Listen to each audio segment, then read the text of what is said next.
Zinky Fingered Cat here. I'm actually filming something that I'm not going to release for a little while, so hopefully this sort of will make sense by the time it comes out. This was a background that I created for another video, which was my introduction to Distress Oxide inks, and it was lots of playing with the wrinkle-free distress background, adding water, making sure it oxidizes and all the rest of it. And then I started adding some stamps that are from this indigo blue stamp set called Good Times. I used the numbers and then I used the clock, the larger of the clocks, just to be able to provide some kind of background stamping. This now needs to be turned into an ATC, so the first thing I'm going to do is actually cut it down to the right size. Okay, so I've actually been able to cut two panels out that are 2.5 by 3.5, which is ATC size, and then I've just got these little bits of scraps left over. So now I need to decide what it is I want to do. Well, I think the first thing that I want to do is actually add some book print to this. I don't feel like a project is done unless it's got a bit of book print on sometimes. So I've got a scrap that I've obviously inked something over the top of, so it's already got some inks on there. You can see some sort of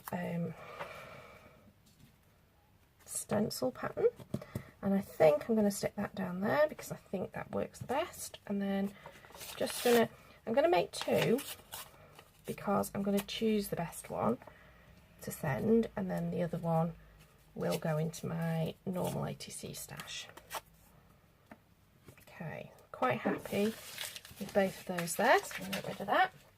What I haven't tried whilst I've been using the distress inks so far, I'm saying this now, I might have tried it by the time I actually get around to posting this video, is how it reacts when you put something like a matte gel medium on it. Because it's a distress, it's going to react with any water-based product, but I'm thinking that if I do it this way round, it probably isn't going to react quite the same way as a distress ink, a normal distress ink would, because I think it's not going to be as reactive in the same way, because I've already reacted it all.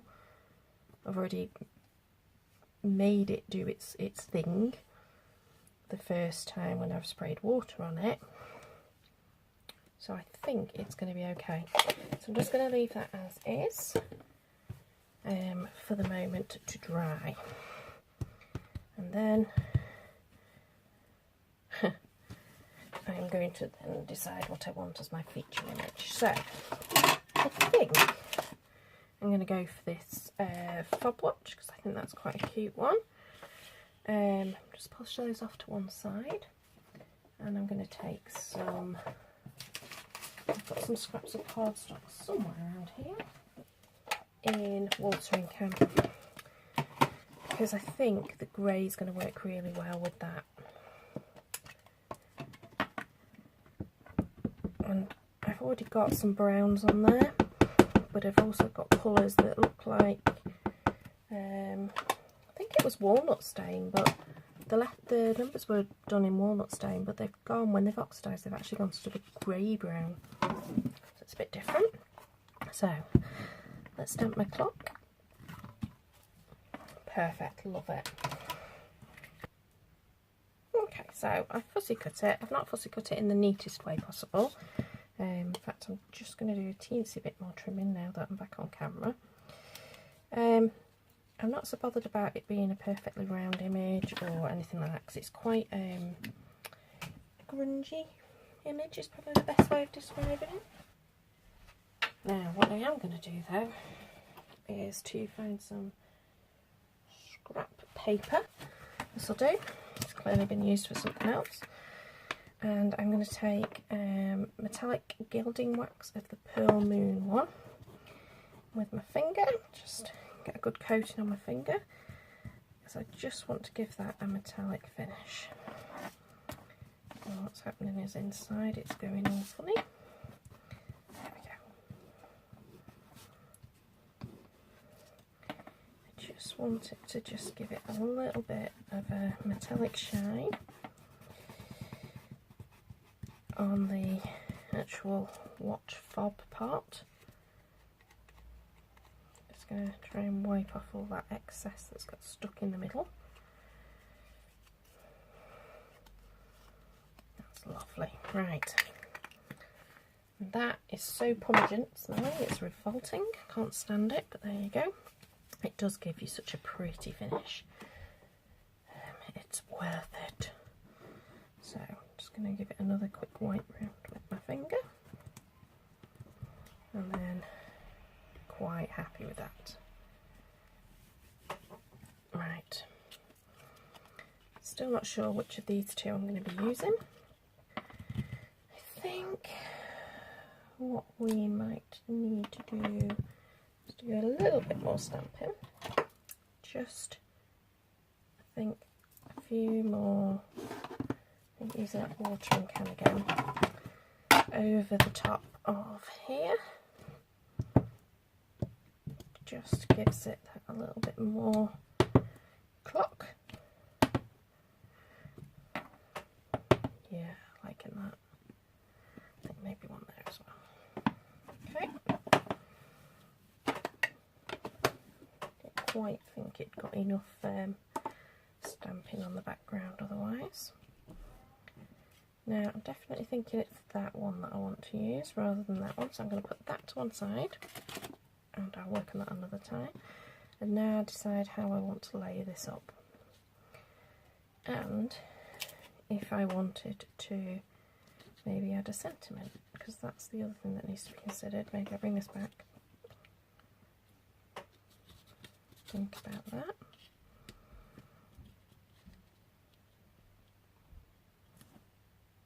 Right, change my mind, I'm going for that one. Right, I actually want to put that onto a piece of cardstock. I don't want to stamp it direct onto the background. So what I'm going to do is actually stamp it a couple of times, because when cutting them out sometimes you end up cutting into the wrong thing by accident. So I'm just going to cut those out. So, okay, so I'll cut all those out into individual little words. I'm just going to trim the little crafting one. Unfortunately I only needed one, so I've been able to save the other one and can use it at another time. Right, so back to layering up. So what I'm very tempted with is to do a bit of sewing. And I can't do that at the moment, so as much as I'm tempted, I'm thinking, no, don't need it. It will be fine. So I think what I'm going to do is just start layering it up already. I'm going to use some thin flare glue gel for this, because I want it to have a little bit of dimension to it, but I don't want to use little craft foam stickers. So this dries quite quickly, but it just allows it to have that little bit of dimension, but without being bowled up right. So it's like a silicone glue gel, and it's perfect for doing that with. And then I'm going to take my matte gel again. This time I'm going to take a slightly smaller brush than what I had last time, because I just want to do these little words. And I'm just putting some on the back quite thickly, because I don't want to have to touch anything on the top of it, because I've realised I've used the VersaFine pigment, and therefore if I start putting a wet substance on it at this moment, it's not been dry long enough, it's likely to bleed. I don't want that to happen. So just a little bit of gel medium, and as per usual, I should have started at the bottom. You know, that point where you know what the rules are. Make sure you can fit everything in. Start at the bottom, start at the end when you're spelling something out. Make sure it fits. Right, well, that fits well enough for the purposes of what I want it to do.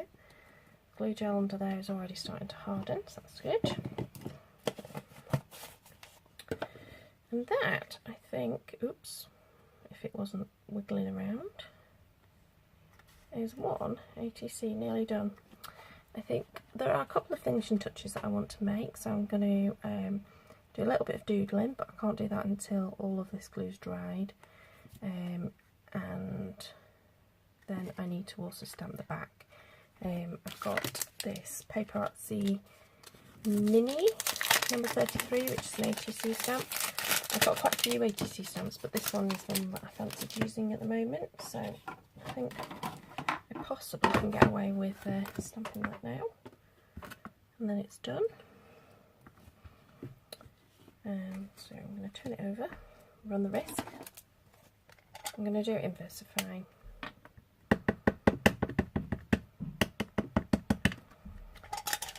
Just because I know it'll be a nice black stamping then. Keep it in the middle. Ooh, there's a little bit of wobble, I know that much. Yeah, it didn't stamp particularly well. Yeah, it'll do. It's enough. Yeah, they're not moving anymore. Oh no, that one is.